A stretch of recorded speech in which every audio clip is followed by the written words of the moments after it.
Eu confesso que esta é a história mais chocante da Bíblia, registrada no capítulo 19 de Juízes. É tão impressionante que considero proibida para menores de 18 anos. Vou contá-la da melhor maneira possível para que você possa entender. Portanto, fique até o final deste vídeo para você compreender melhor este capítulo. Naqueles dias, não havia rei em Israel, e houve um levita, peregrino nas partes mais remotas da montanha de Efraim, que tomou para si uma concubina de Belém de Judá. Porém, sua concubina lhe foi infiel e foi embora para a casa de seu pai, em Belém de Judá, onde ficou por 4 meses. Então seu marido levantou-se e foi atrás dela para lhe falar ao coração e trazê-la para ti. Ele levou contigo seu servo e 2 jumentos. Ela o levou à casa de seu pai, e o pai dela, ao ver o homem, alegrou-se. O sogro, o pai da moça, o deteve, e ele ficou com ele 3 dias. Assim comeram e beberam e pernoitaram ali. Sucedeu ao 4º dia que se levantaram de madrugada, e ele se preparava para partir. Então disse o pai da moça ao seu genro: fortalece o teu coração com um bocado de pão, e depois parti. Sentaram-se, e os 2 comeram e beberam juntos. E o pai da moça disse ao homem: peço-te que passes aqui a noite e alegres o teu coração.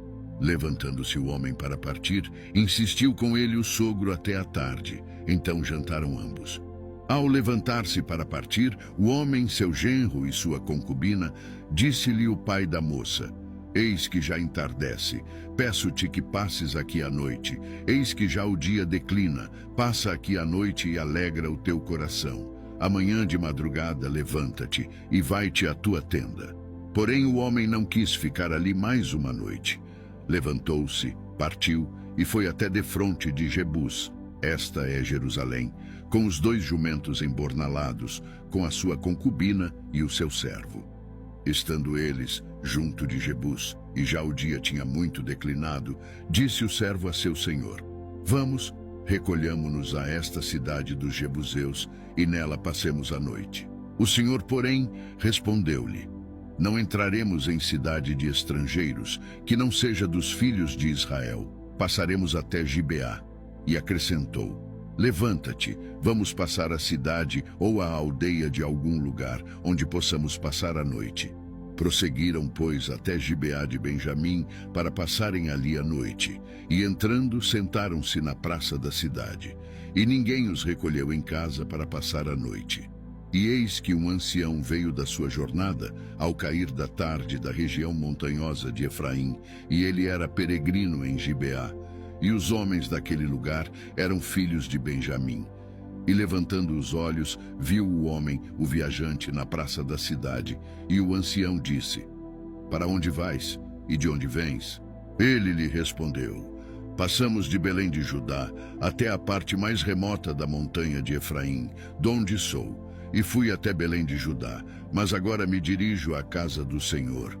E ninguém me recolheu em casa, e temos tanto palha como forragem para os nossos jumentos, e pão e vinho, eu e a tua serva, e o moço que está com os teus servos, não nos falta coisa alguma. O ancião, porém, lhes disse: paz seja contigo.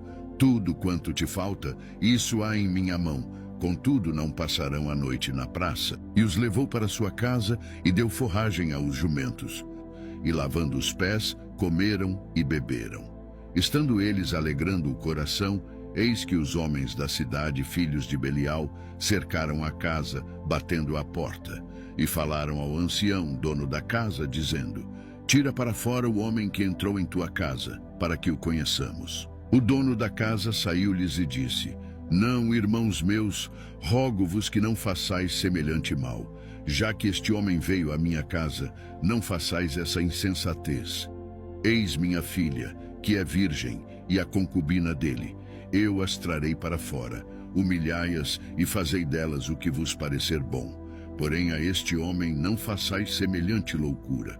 Mas aqueles homens não quiseram dar ouvidos a ele. Então o levita pegou a sua concubina e a trouxe para fora, e a entregou a eles, e abusaram dela toda a noite até a manhã. E subindo a alva, a deixaram. Então veio a mulher pela manhã. e caiu à porta da casa daquele homem, onde estava seu senhor, e ficou ali até que clareou. E de manhã levantou-se seu senhor e abriu as portas da casa, e saiu para continuar o seu caminho.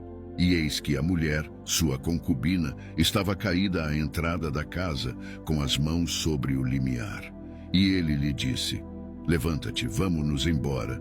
Porém ela não respondeu, pois os homens abusaram tanto dela que ela morreu. Então ele a pôs sobre o jumento e foi para a sua casa. E entrando em casa, pegou num cutelo e tomou a sua concubina e a dividiu nos seus ossos, membro por membro, em 12 pedaços, e os enviou por todos os termos de Israel. E sucedeu que a quem quer que viesse a cair este pedaço de corpo de cada uma das partes de Israel, dizia: nunca se viu, nem se fez uma coisa dessa desde o dia em que os israelitas saíram do Egito. Reflitam, digam o que se deve fazer. A notícia chocou e indignou a todos. Reuniram-se para discutir o que fazer, unindo forças para enfrentar os responsáveis da tribo de Benjamim. O levita apresentou sua argumentação, e a decisão foi clara: não voltariam para casa sem justiça. Enviaram representantes à tribo de Benjamim, solicitando a entrega dos culpados para punição. No entanto, Benjamim ignorou o apelo, optando por se preparar para o confronto. A contagem regressiva começou com 26.700 homens de um lado, contra os 400.000 armados e prontos de Israel. A tensão e a expectativa da batalha pairavam sobre a reunião. Para o combate, Benjamim contava com uma tropa de elite de 700 homens extremamente habilidosos, capazes de acertar alvos a uma precisão surpreendente. Israel, por sua vez, buscando a orientação divina, saiu para enfrentar Benjamim e determinar quem lideraria o ataque. A tribo de Judá foi escolhida para o confronto. Os filhos de Benjamim marcharam de Gibeá para enfrentar os filhos de Israel em campo aberto, alcançando uma vitória significativa ao eliminar 22.000 homens do exército israelita. Diante dessa derrota, os filhos de Israel buscaram conforto no Senhor, lamentando a perda durante todo o dia. Após nova consulta, decidiram subir novamente contra Benjamim, recebendo uma resposta positiva. No dia seguinte, prepararam-se para o confronto, determinados a enfrentar a tribo de Benjamim mais uma vez. Contra Benjamim, entretanto, essa tribo causou a queda de mais 18.000 homens dos filhos de Israel naquele dia. Desolados, todo o povo de Israel dirigiu-se até Betel, lamentando diante do Senhor desde a manhã até a tarde. Jejuaram e buscaram a orientação divina sobre se deveriam persistir na luta contra Benjamim ou desistir. A resposta foi positiva: deveriam enfrentar novamente os filhos de Benjamim. No dia seguinte, Israel mudou sua estratégia e preparou uma emboscada em Gibeá. Ao se dirigirem para a batalha, deixaram os filhos de Benjamim acreditar que seria como nas ocasiões anteriores. Correram pelas estradas, dando a impressão de estarem em fuga. Benjamim, confiante, perseguiu-os e conseguiu matar cerca de 30 deles. Os filhos de Benjamim acreditaram que estavam vencendo, sem perceber que fazia parte da estratégia de Israel. Assim como nas confrontações anteriores, foram atraídos para as ciladas preparadas por seus próprios irmãos.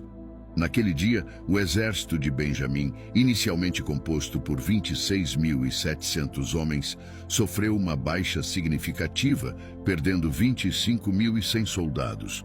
Essa intensa guerra civil resultou em consequências amargas, quase dizimando a tribo de Benjamim. Posteriormente foi declarada a paz com os filhos de Benjamim, e providenciaram esposas para eles, evitando assim a extinção da tribo. Os filhos de Benjamim arcaram com um preço elevado por não entregarem os culpados e por encobrirem o erro, agindo de maneira corporativista. Essa decisão quase levou à extinção da tribo, servindo como lição sobre as repercussões de proteger os responsáveis.